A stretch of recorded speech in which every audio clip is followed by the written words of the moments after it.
ഇതിൻ്റെ ഉള്ളിൽ ഒരു പ്രത്യേകതയുണ്ട്. ഇതിൻ്റെ ഉള്ളിൽ 8 മണിയാകുമ്പോൾ ക്ഷേത്രം അടയ്ക്കും. 8 മണിക്ക് ശേഷം ഇങ്ങോട്ട് ആർക്കും പ്രവേശനമില്ല. 8 മണിക്ക് ശേഷം ഇവിടെയുള്ള കുരങ്ങുകളും എല്ലാം ഇവിടെ നിന്ന് പോവും. ഇവിടെ ഒരു ജീവജാലങ്ങളും കാണത്തില്ല. ഇവിടെ നേരെ ശ്രീകൃഷ്ണനും രാധയും ഗോപികമാരും, ഈ മരങ്ങളെല്ലാം ഗോപികമാരായി മാറും എന്നും ശ്രീകൃഷ്ണനും രാധയും വരുമെന്നും ഒരു കൺസെപ്റ്റുണ്ട്. ഈ നിൽക്കുന്നതെല്ലാം ഗോപികമാരെന്നാണ് പറയുന്നത്. ഇതെല്ലാം നിങ്ങൾക്ക് വിശ്വസിക്കുന്നെങ്കിൽ വിശ്വസിക്കാം, വിശ്വസിക്കുന്നില്ലെങ്കിൽ വിശ്വസിക്കണ്ട. ഇതൊക്കെയല്ല ഇവിടെയുള്ള എല്ലാവരും പറഞ്ഞത് വിശ്വസിച്ച് നടക്കുന്നൊരു കഥയാണ്. ഇതിൻ്റെ സത്യാവസ്ഥ അറിയാൻ ഒരുപാട് പേര് ശ്രമിച്ചിട്ടുണ്ട്. അതിൻ്റെ സത്യാവസ്ഥ അന്വേഷിച്ച് പോയ ഒരുപാട് പേര് മരണപ്പെട്ടിട്ടുണ്ട്. ആദ്യം അബോധാവസ്ഥയിലാവുകയും പിന്നീട് മരണപ്പെടുകയുമായിരുന്നു. ഇതാണ് പ്രധാന ടെമ്പിൾ. ഇതിനെ രംഗ് മഹൽ എന്നാണ് പറയുന്നത്. ഇതിൻ്റെ അത്ഭുതങ്ങൾ, ഇവിടുത്തെ അത്ഭുതങ്ങൾ പുള്ളിക്കാരൻ വിശദീകരിക്കുന്നുണ്ട്. 4 पान के पत्ते और 4 लंबे दांतों लेकर के आते हैं।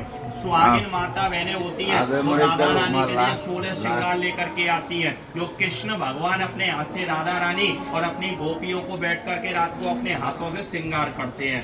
एक मंदिर में भगवान को सोने के लिए चांदी का डबल बेड रखा हुआ है, उसके ऊपर में 2 तकिया, एक चद्दर बिछा के और बाहर से पंडित जी मंदिर को बंद करके दरवाजे के 7 ताले गेट के मार के बंद करके चले जाते हैं।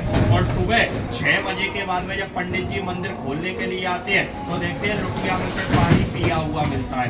कटोरी में देखते हैं लड्डू फूटे हुए रहते हैं। राधा रानी का श्रृंगार मंदिर में गिरा हुआ, बिखरा हुआ, फैला हुआ पड़ा हुआ, चूड़ी, बिंदी, लिपस्टिक, धोती राधा रानी सब मंदिर में उतार के चली जाती है। रात को कृष्ण भगवान अपने हाथ से राधा रानी को श्रृंगार करते हैं और रात भर निधि वन के अंदर में रास लीला करते हैं। और सुबह പുള്ളിക്കാരൻ പറയുന്നത് എന്തെന്ന് വെച്ചാൽ, ഈ രംഗ് മഹലിൻ്റെ ഉള്ളിൽ അതിൽ ഒരേ ഒരു വാതിലേ ഉള്ളൂ. അതിൻ്റെ ചുറ്റും വേറെ വിൻഡോയോ ഒന്നുമില്ല. അതൊരു 7 പൂട്ടിട്ടാണ് പൂട്ടുന്നത്. അതിൻ്റെ ഉള്ളിൽ അടച്ച ലഡു വയ്ക്കും, വെള്ളം വയ്ക്കും, പിന്നെ ഈ സിന്ദൂരം അങ്ങനെയുള്ള കാര്യങ്ങളെല്ലാം വയ്ക്കും. എന്നിട്ട് ഈ പ്രധാന മന്ദിരം ഒരു 7 ലോക്ക് കൊണ്ട് പൂട്ടും.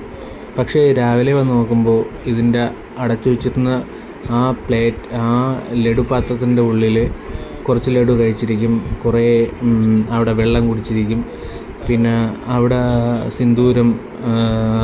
സിന്ദൂരം കിടക്കും ആ ബെഡിൽ അത്രയും.